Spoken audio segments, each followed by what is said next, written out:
আসসালামু আলাইকুম রহমতুল্লাহি ওবারাকাতু। সম্মানিত দর্শক, রমজানের শেষ দশকের যে কোনো বেজোড় রাতে লাইলাতুল কদর রয়েছে।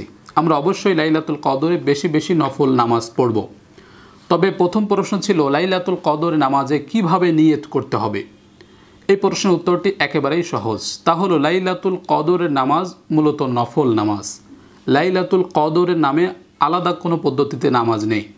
আমি যখন নামাজে দাঁড়াবো, পবিত্রতা অর্জন করে মুসাল্লায় কিবলামুখী হয়ে দাঁড়িয়ে আমি অন্তরে সংকল্প করব যে আমি এখন 2 রাকাত নফল নামাজ আল্লাহর সন্তুষ্টির জন্য কিবলামুখী হয়ে আদায় করছি।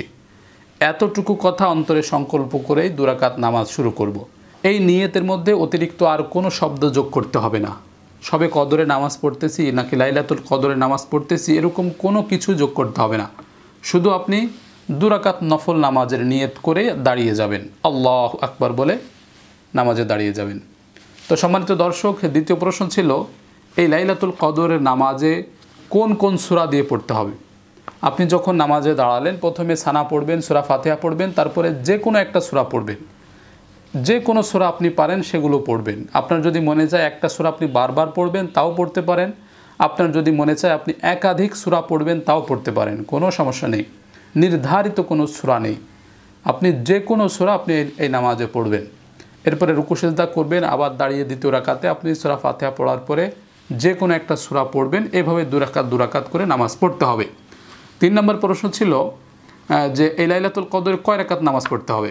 এই প্রশ্নের উত্তরটি একেবারে সহজ। তা হলো আপনার ধৈর্যে যতটুকু কুলায়, মাগরিবের পর থেকে ফজরের আগ পর্যন্ত আপনি যদি জেগে থেকে সারা রাত নামাজ পড়েন তাতেও কোনো সমস্যা নেই। আপনার যদি মনে চায় যে আমি 2 রাকাত অনেক দীর্ঘ তেলাওয়াত করে 2 রাকাত নামাজ পড়ব, তাও আপনি পড়তে পারেন। আপনার উপর নির্ধারিত কোনো রাকাত নেই যে এই কয় রাকাত নামাজ এই রাতে পড়তে হয়, এরকম কোনো নির্ধারিত নিয়ম নেই। আপনি যে কয় রাকাত মনে চায় 2 রাকাত করে 2 রাকাত, 4 রাকাত, 6 রাকাত, 8 রাকাত, 10 রাকাত, 20 রাকাত, 30 রাকাত, আপনার যে কয় রাকাত মনে চায় আপনি পড়তে থাকবেন। যে কোনো সূরা দিয়ে পড়তেই থাকবেন। 4 নম্বর প্রশ্ন ছিল যে নামাজের পরে কোন দোয়া পড়তে হয়। এক হাদিসের মধ্যে আছে, সুনানে তিরমিজির 3531 নম্বর হাদিসে আয়েশা রাদিয়াল্লাহু তাআলা আনহা বলছেন যে রাসূল কারীম সাল্লাল্লাহু আলাইহি সাল্লাম আমাকে বলছেন যে তুমি যদি কখনো লাইলাতুল কদর পেয়ে যাও তাহলে এই দোয়া পড়বে, আল্লাহুম্মা ইন্নাকা আফুউন তুহিব্বুল আফওয়া ফাআফু আন্নি। আমি আবারও বলছি, খেয়াল করে শুনবেন। রাসূল কারীম সাল্লাল্লাহু আলাইহি সাল্লাম বলেছেন তুমি যদি কখনো লাইলাতুল কদর পেয়ে যাও তাহলে এই দোয়া পড়বে বেশি বেশি, আল্লাহুম্মা ইন্নাকা আফুউন তুহিব্বুল আফওয়া ফাআফু আন্নি। আল্লাহুম্মা ইন্নাকা আফুউন তুহিব্বুল আফওয়া ফাআফু আন্নি। দোয়াটার অর্থ হলো আল্লাহুম্মা, হে আল্লাহ, ইন্নাকা আফুউন, নিশ্চয়ই তুমি ক্ষমাশীল, তুহিব্বুল আফওয়া, ক্ষমা করতে তুমি ভালোবাসো, ফাআফু আন্নি, অতএব আমাকে ক্ষমা করে দাও। সুবহানাল্লাহ, চমৎকার একটি দোয়া। এই দোয়া আমরা বেশি বেশি পড়ব। সম্মানিত দর্শক, শেষ করার পূর্বে আপনাদের সামনে আবারও বলছি, রমজানের শেষ দশকের যে কোনো বেজোড় রাতে লাইলাতুল কদর হতে পারে। নারী পুরুষ সকলেই মসজিদে হোক কিংবা বাড়িতে হোক, প্রত্যেকেই আমরা এই রমজানের শেষ 10 দিনের প্রত্যেক রাতে আমরা বেশি বেশি নফল পড়ব এবং প্রত্যেক নামাজের পরে এবং উঠতে বসতে যে কোনো কাজে যে কোনো কর্মে আমরা এই দোয়া পাঠ করব, আল্লাহুম্মা ইন্নাকা আফুউন তুহিব্বুল আফওয়া ফাআফু আন্নি। এই দোয়া বেশি বেশি করে পাঠ করব। প্রথম প্রশ্ন হলো নামাজে সানা পড়ার বিধান কি। কেউ যদি সানা পড়তে ভুলে যায় তাহলে তার নামাজ হবে কিনা বা তার নামাজে কোনো ক্ষতি হবে কিনা। দ্বিতীয় প্রশ্ন হলো নামাজে প্রথম তাকবীরে হাত কতটুকু উঠাতে হবে। 3 নম্বর প্রশ্ন হলো নামাজে সূরা ফাতিহা ও যে কোনো সূরার শুরুতে শুধু বিসমিল্লাহ পড়তে হবে নাকি আউযুবিল্লাহ বিসমিল্লাহ দুইটাই পড়তে হবে। এরপর 4 নম্বর প্রশ্ন হলো 4 রাকাত নামাজের মধ্যে সূরা পড়ার নিয়ম কি, মানে 4 রাকাত নামাজে কিভাবে সূরা পড়বে, প্রত্যেক রাকাতে পড়বে নাকি 2 রাকাতে পড়বে ইত্যাদি। এরপর 5 নম্বর প্রশ্ন ছিল রুকু থেকে উঠে কোন দোয়া পড়তে হয়। 6 নম্বর প্রশ্ন হলো রুকু এবং সেজদায় আমরা যে তাসবিহ পড়ি এই তাসবিহর অর্থ কি। 7 নম্বর প্রশ্ন হলো 2 সেজদার মাঝখানে কোন দোয়া পড়তে হয়। 8 নম্বর প্রশ্ন ইমামের পিছনে নামাজ পড়তে কি কি করতে হয় কি কি করতে হয় না, অর্থাৎ ইমামের পিছনে যখন নামাজ পড়তে দাঁড়াবে তখন মুক্তাদি কি পড়বে আর কি পড়বে না। এরপর 9 নম্বর প্রশ্ন হলো, মহিলারা শাড়ি কাপড় পরে নামাজ পড়লে নামাজ হবে কিনা। সর্বশেষ প্রশ্ন হলো, নামাজের মধ্যে মহিলাদের পায়ের আঙ্গুল বা গোড়ালি দেখা গেলে নামাজ হবে কিনা। তো এই 10টি প্রশ্নের উত্তর আজকে আপনাদের সামনে খুবই সংক্ষিপ্তভাবে দলিল ভিত্তিক উত্তর দেওয়ার চেষ্টা করব। অমা তৌফিক ইল্লা বিল্লাহ। তাহলে প্রথম প্রশ্ন ছিল, নামাজে সানা পড়ার বিধান কি? কেউ যদি নামাজে সানা পড়তে ভুলে যায় তাহলে তার নামাজ হবে কিনা। এই প্রশ্নের উত্তর হলো, নামাজে তাকবীরে তাহরিমার পরে সানা পড়তে হয় প্রথমে। এই সানা পড়া সুন্নত। হাদিসের মধ্যে আছে আল্লাহ রসুল সাল্লাল্লাহু আলাইহি ওয়াসাল্লাম নামাজে দাঁড়িয়ে তাকবীরে তাহরিমার পরে সানা পড়তেন। সহিহ বুখারীর 708 নম্বর একটা হাদিস আছে। 708 নম্বর হাদিসে উল্লেখ আছে আল্লাহ রসুল সাল্লাল্লাহু আলাইহি ওয়াসাল্লাম নামাজে দাঁড়িয়ে কিছুক্ষণ চুপ থাকতেন এবং তারপর সূরা ফাতিহা শুরু করতেন। তো একদিন আল্লাহ রসুলকে সাহাবায়ে কেরাম জিজ্ঞাসা করলেন, ইয়া রাসূলুল্লাহ, আপনি নামাজে দাঁড়ানোর পরে কিছুক্ষণ চুপ থাকেন তারপরে সূরা ফাতিহা পড়েন, তো এই কিছুক্ষণ যে চুপ থাকেন তখন আপনি কি পড়েন? তখন আল্লাহ রসুল সাল্লাল্লাহু আলাইহি ওয়াসাল্লাম একটা দোয়া উল্লেখ করেছেন। বিভিন্ন বর্ণনায় একাধিক দোয়ার কথা পাওয়া যায়, একাধিক সানার কথা উল্লেখ পাওয়া যায়।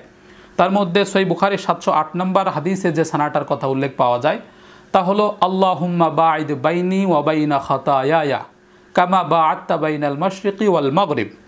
আল্লাহুম্মা নাক্কিনি মিনাল খাতায়ায়া কামা ইউনাক্কাস সাওবুল আবয়াদু মিনাদ দানাস। আল্লাহুম্মা গসিল খাতায়ায়া বিল মাই ওয়াস সালজি ওয়াল বারদ। এই সানাটা আল্লাহ রসুল পড়তেন। এবং অন্য বর্ণনায় পাওয়া যায় আল্লাহ রসুল তাকবীরে তাহরিমার পরে সুবহানাকাল্লাহুম্মা ওয়া বিহামদিকা ওয়া তাবারাকা ইসমুকা ওয়া তাআলা জাদ্দুকা ওয়া লা ইলাহা গায়রুক, এই সানা পড়তেন। এবং আরও অন্য একটি বর্ণনায় পাওয়া যায় আল্লাহ রসুল সাল্লাল্লাহু আলাইহি সাল্লাম তাকবীরে তাহরিমার পরে পড়তেন, ওয়াজ্জাহতু ওয়াজহিয়া লিল্লাযী ফাতারাস সামাওয়াতি ওয়াল আরদা হানিফা ওয়া মা আনা মিনাল মুশরিকিন। এই এরকম একটা সানা আল্লাহ রসুল পড়তেন। তো আমাদের মধ্যে কেউ কেউ ভুলক্রমে এই ইন্নী ওয়াজ্জাহতু ওয়াজহিয়া লিল্লাযী ফাতারাস সামা এটা নামাজের পূর্বে জায়নামাজের দোয়া হিসেবে পড়ে ফেলে। এটা ঠিক না। জায়নামাজের কোনো দোয়া নেই। অন্তরে নিয়ত করতে হবে, তাকবীরে তাহরিমা আল্লাহু আকবার বলে নামাজে দাঁড়াতে হবে। এরপরে আপনি যে কোনো একটা সানা পড়তে পারেন। আল্লাহুম্মা বাঈদ বাইনি পড়তে পারেন, অথবা সুবহানাকাল্লাহুম্মা ওয়া বিহামদিকা এটাও পড়তে পারেন। আরও অন্য যে সানার কথা উল্লেখ পাওয়া যায় ওয়াজ্জাহতু ওয়াজহিয়া লিল্লাযী, আল্লাহ রসুল এটাও মাঝে মাঝে পড়তেন বলে হাদিসে উল্লেখ পাওয়া যায়। তো এ থেকে আমরা বুঝতে পারি আল্লাহ রসুল এক এক সময় এক একটা সানা নামাজে তাকবীরে তাহরিমার পরে পড়তেন এবং এটা পড়া সুন্নত। এটাকে আল্লাহ রসুল সাল্লাল্লাহু আলাইহি সাল্লাম ওয়াজিব করেননি। অতএব এই সানা যদি কেউ পড়তে ভুলে যায় তাহলে তার নামাজের ক্ষতি হবে না। তবে নামাজের সানা ইচ্ছাকৃতভাবে ছেড়ে দেওয়া যাবে না, কারণ আল্লাহ রসুল সানা পড়তেন। আপনার যে সানা মুখস্থ আছে সেই সানায় আপনি পড়েন, যেটাই আপনার কাছে পড়তে মনে চায় আপনি সেই সানাটাই পড়েন। হাদিসের মধ্যে একাধিক সানা উল্লেখ আছে। এরপর দ্বিতীয় প্রশ্ন যেটা ছিল, নামাজে প্রথম তাকবীরে হাত কতটুকু উঠাতে হবে? অর্থাৎ আমরা যখন তাকবীরে তাহরিমা আল্লাহু আকবার বলি তখন হাত কোন পর্যন্ত উঠাবো? এই প্রশ্নের উত্তরে বলবো যে নামাজে প্রথম তাকবীরে কতটুকু হাত উঠাতে হবে বা রাফুল ইয়াদাইনে কতটুকু হাত উঠাতে হবে এ ব্যাপারে একাধিক হাদিস পাওয়া যায়। আপনাদের বোঝার সুবিধার্থে আমি সহিহ বুখারী এবং সহিহ মুসলিম থেকে দুটি হাদিস উল্লেখ করব। সহিহ বুখারীর 699 নম্বর হাদিস সালিম ইবনে আবদুল্লাহ রাদিয়াল্লাহু তাআলা আনহুমা থেকে বর্ণিত হয়েছে। তিনি বলেন, আন্না রাসূলুল্লাহ সাল্লাল্লাহু আলাইহি ওয়াসাল্লাম কানা ইয়ারফাউ ইয়াদাইহি হাজওয়া মান কাবাইহি ইযা ইফতাতাহা আস-সালাহ। আল্লাহ রসুল সাল্লাল্লাহু আলাইহি ওয়াসাল্লাম যখন তাকবীরে তাহরিমা বলতেন তখন তার হাত এই কাঁধ বরাবর উঠাতেন। এই কাঁধের কথা উল্লেখ পাওয়া যায়। এরপরে দ্বিতীয় হাদিস সহিহ মুসলিমের 751 এবং 52 নম্বর হাদিস মালিক ইবনুল হুয়ারিস রাদিয়াল্লাহু তাআলা আনহু থেকে বর্ণিত হয়েছে। তিনি বলেন, আন্না রাসূলুল্লাহ সাল্লাল্লাহু আলাইহি ওয়াসাল্লাম কানা ইযা কাব্বারা রাফা ইয়াদাইহি হাত্তা ইউহাজি বিহিমা উযুনাইহি। আল্লাহ রাসূল সাল্লাল্লাহু আলাইহি ওয়াসাল্লাম যখন তাকবীরে তাহরিমা বলতেন তখন তার হাত এই কান পর্যন্ত উঠাতেন। এ কথা সহিহ মুসলিমের হাদিসে পাওয়া যায়। তো দুইটাই সহিহ হাদিস।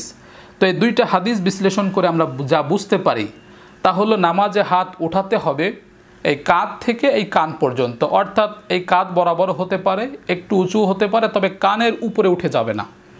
এই হাদিস থেকে সেটাই বোঝা যায়। এরপরে তৃতীয় প্রশ্ন যেটা ছিল, নামাজে সূরা ফাতিহা ও যে কোনো সূরার শুরুতে শুধু বিসমিল্লাহ পড়তে হবে নাকি আউযুবিল্লাহ বিসমিল্লাহ পড়তে হবে? এই প্রশ্নের উত্তর হলো, নামাজ যখন আমরা শুরু করতেছি প্রথম রাকাতে যখন সূরা ফাতিহা শুরু করব তখন আউযু বিল্লাহি মিনাশ শাইতানির রাজিম বিসমিল্লাহির রহমানির রহিম পড়ব। এরপরে যত সূরা পড়ি, যতবার সূরা ফাতিহা পড়ি, প্রত্যেকবার আমরা বিসমিল্লাহির রহমানির রহিম পড়ব। এটাই হলো নিয়ম।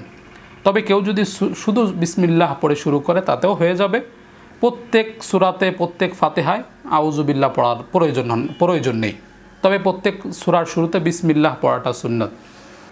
এরপরে চতুর্থ প্রশ্ন যেটা ছিল, 4 রাকাত নামাজের মধ্যে সূরা পড়ার নিয়ম কি?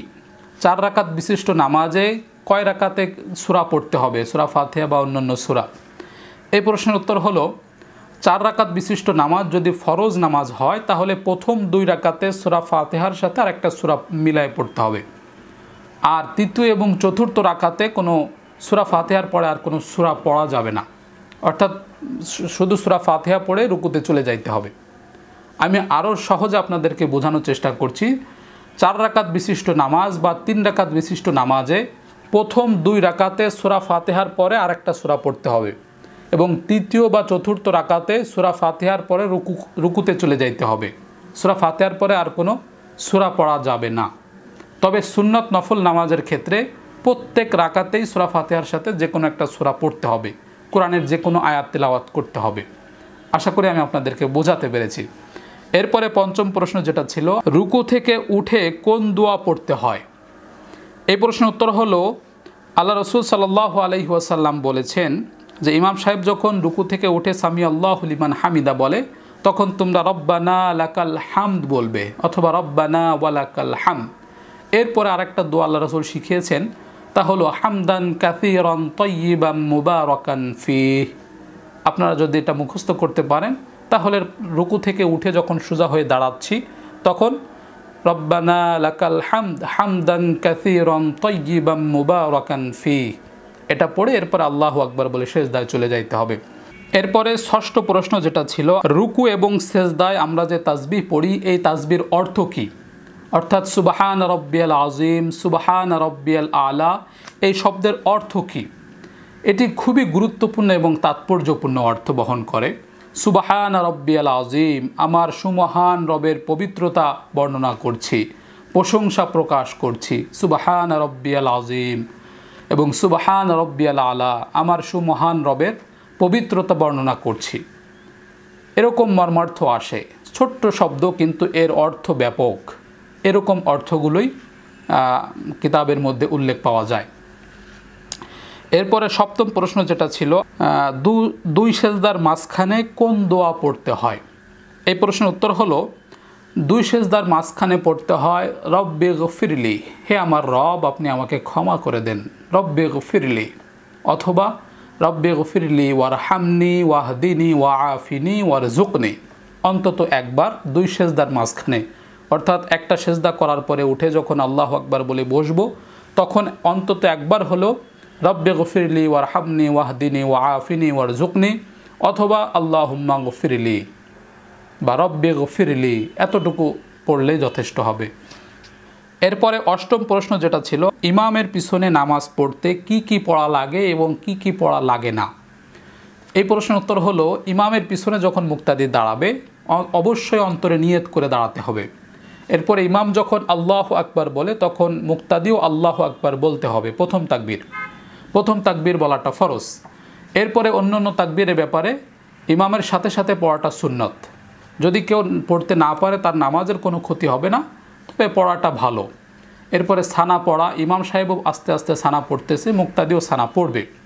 এরপরে অন্যান্য তাসবিহগুলো যেমন রুকুতে তাসবিহ, সেজদায় তাসবিহ, এরপরে বৈঠকে তাশাহুদ, দুরূদ শরীফ, দোয়া মাসুরা ইত্যাদি, এই দোয়াগুলো মুক্তাদিও পড়বে, ইমামও পড়বে। শুধু ব্যতিক্রম হলো সূরা ফাতিহা এবং অন্য একটা সূরা পড়ার ব্যাপারে। মুস্তাহিদ ইমামগণের মতে এই ব্যাপারে কিছুটা মত পার্থক্য দেখা যায়।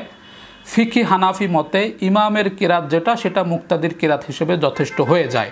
তার পক্ষে বেশ কিছু দলিল আছে এবং সবচেয়ে বড় যে দলিলটা উল্লেখ পাওয়া যায় তা হলো সূরা আরাফের 204 নম্বর আয়াতে আল্লাহ রাব্বুল আলামিন বলেছেন, ওয়া ইদা কুরিয়াল কুরআন ফাসতামিউ লাহু ওয়া আনসিতু লাআল্লাকুম তুরহামুন।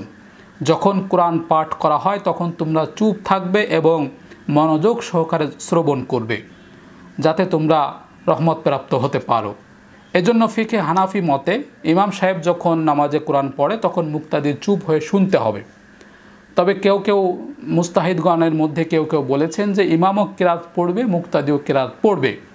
এ ব্যাপারে ইমাম মালিক রাহিমাহুল্লাহ এবং ইমাম ইবনে তাইমিয়া রাহিমাহুল্লাহ তারা উল্লেখ করেছেন যে ইমাম যখন জোরে কিরাত পড়বে তখন মুক্তাদি শুনবে, চুপ করে শুনবে, আর ইমাম যখন আস্তে কিরাত পড়বে তখন মুক্তাদিও কিরাত পড়বে। অর্থাৎ জোহরের নামাজে, আসরের নামাজে, মাগরিবের তৃতীয় রাকাতে, এশার তৃতীয় চতুর্থ রাকাতে ইমাম সাহেব যখন আস্তে আস্তে পড়বে কিরাত, তখন মুক্তাদিও সূরা ফাতিহা এবং কিরাত পড়বে। তবে না পড়লেও তার নামাজ হয়ে যাবে। এ ব্যাপারে একমত যে ইমামের পিছনে যদি মুক্তাদি কিছু নাও পড়তে পারে তারপরেও তার নামাজ হয়ে যাবে, তার নামাজ ফাসেদ হবে না। কেননা আল্লাহ রাসূল সাল্লাল্লাহু আলাইহি ওয়াসাল্লাম বলেছেন, কেউ যদি ইমামকে রুকু অবস্থায় ধরতে পারে তাহলে তার ওই রাকাতটা নামাজের রাকাত হিসেবে গণ্য হবে, কিন্তু সে রাকাতে সূরা ফাতিহা এবং অন্য সূরা সে পড়ার সুযোগ পেল না, তারপরেও তার রাকাত হয়ে যাচ্ছে। তো এ থেকে বোঝা যায় যে ইমামের পিছনে সূরা কেরাত না পড়লেও তার নামাজ হয়ে যাবে, ইমামের কেরাত মুক্তাদির কেরাত হিসেবে যথেষ্ট হয়ে যাবে। তবে যদি পড়ার সুযোগ থাকে, নামাজে মনোযোগ ধরে রাখার স্বার্থে ইমামের পিছনে মুক্তাদিও কেরাত পড়তে পারে। তবে সেটা ইমাম যখন আস্তে পড়ে তখন পড়াটা উচিত, ইমাম সাহেব যখন জোরে কেরাত পড়ে তখন সেটাকে মনোযোগ সহকারে শোনাটাই উচিত, এটা আমি মনে করি। তবে এই ব্যাপারে কিছুটা মতপার্থক্য পাওয়া যায়। তবে এই সামান্য মতপার্থক্য নিয়ে মুসলিম উম্মাকে বিভক্ত করে ফেলা, খুব বাড়াবাড়ি করাটা কোনো বুদ্ধিমানের কাজ নয়, কোনো আলেমের কাজ এটা হতে পারে না। এরপর নবম প্রশ্ন যেটা ছিল, মহিলারা শাড়ি কাপড় পরে নামাজ পড়লে নামাজ হবে কিনা। এই প্রশ্নের উত্তর হলো, মহিলারা যখন নামাজ পড়বে তখন পুরো শরীর ঢেকে রাখতে হবে। আবু দাউদের 639 নম্বর হাদিসে উল্লেখ আছে, আল্লাহ রাসূল সাল্লাল্লাহু আলাইহি সাল্লাম বলেছেন, মহিলারা যখন নামাজে দাঁড়াবে তখন এমন কোনো কাপড় দিয়ে তার শরীরকে ঢেকে রাখতে হবে যেন তার শরীরে কোনো অংশ দেখা না যায়। মুখমণ্ডল ব্যতীত, হাতের তালু বা মুখমণ্ডল ব্যতীত সমস্ত শরীরকে ঢেকে রাখার কথা বলা হয়েছে। আবু দাউদের 639 নম্বর হাদিস এরকম একটা হাদিস পাওয়া যায় যে এমন কাপড় পরবে যেন পুরো অঙ্গ ঢেকে যায়। তো কাপড়, শাড়ি কাপড় পরে নামাজ পড়লে দেখা যায় যে অনেক সময় শরীরের কিছু কিছু অংশ বের হয়ে যাওয়ার সম্ভাবনা থাকে। তবে কেউ যদি শাড়ি কাপড়ের উপরে অতিরিক্ত নামাজের কাপড় পরে যদি নামাজ পড়ে, হেজাব পরে নামাজ পড়ে, তাহলে তার নামাজ হয়ে যাবে। তবে সাবধানতা অবলম্বন করার ক্ষেত্রে শাড়ি কাপড় পরে নামাজ না পড়ে নামাজের জন্য যে সেলাওয়ার আছে, নামাজের জন্য যে আলাদা কাপড় আছে সেটা ব্যবহার করাটা উচিত। এরপর সর্বশেষ প্রশ্ন যেটি ছিল, নামাজের মধ্যে মহিলাদের পায়ের আঙ্গুল বা গোড়ালি দেখা গেলে নামাজ হবে কিনা। এই প্রশ্নের উত্তর হলো, নামাজে মহিলাদের পুরো শরীর ঢেকে রাখতে হয়। তবে কারো যদি পায়ের আঙ্গুলগুলো খোলা থাকে বা পায়ের গোড়ালিটা দেখা যায়, তার নামাজের কোনো ক্ষতি হবে কিনা এ ব্যাপারে কিছুটা মতপার্থক্য আছে, খুব মেজর মতপার্থক্য না। তবে সাবধানতা অবলম্বন করার ক্ষেত্রে সকল ফুকাহায়ে কেরামের মধ্যে একটা ঐক্যমত আছে যে মহিলারা এমন কাপড় পরবে যেন তার পায়ের টাকনুর নিচে কাপড় ঝুলে যায়, যাতে তার পাটা ঢেকে যায়। তবে তার পায়ের সামনের কিছু অংশ খোলা থাকলে যে তার নামাজ হবে না, বিষয়টা এরকম না। ফুকাহায়ে কেরাম বলেছেন যে তার পায়ের আঙ্গুলগুলো যদি বের হয়ে যায়ও তাতে তার নামাজ ভেঙে যাবে না। তবে তার পায়ের আঙ্গুলগুলো ঢেকে রাখার জন্য এমন কোনো কাপড় পরতে হবে, সেলোয়ার পরতে হবে বা আপনার উপরের কাপড়টা বড় করতে হবে যেন তার পায়ের পুরো অংশটা ঢেকে যায়। তবে এরকম কোনো জায়গায় যদি সে নামাজ পড়ে যেখান দিয়ে কোনো গায়রে মাহরাম পরপুরুষ হাঁটাচলা করতে পারে, সেক্ষেত্রে তার পুরো শরীর ঢাকার পরেও তার পায়ের একটা মোজা পরতে হবে। তবে নিজের বাড়িতে যদি আবদ্ধ স্থানে যদি নামাজ পড়ে, সেক্ষেত্রে তার পায়ের পাতা গোড়ালি বের হলে তার নামাজের ক্ষতি হবে না, ইনশাল্লাহ নামাজ হয়ে যাবে। তবে পরিপূর্ণ হক আদায় করতে হলে এটাও ঢেকে রাখার জন্য উপরের এমন বড় কোনো কাপড় পরিধান করা উচিত যেন তার পায়ের গোড়ালির নিচ পর্যন্ত কাপড় ঝুলে যায়। তার সামনের আঙ্গুলগুলো বের হওয়ার কারণে তার নামাজ নষ্ট হবে না, ইনশাল্লাহ তার নামাজ হয়ে যাবে।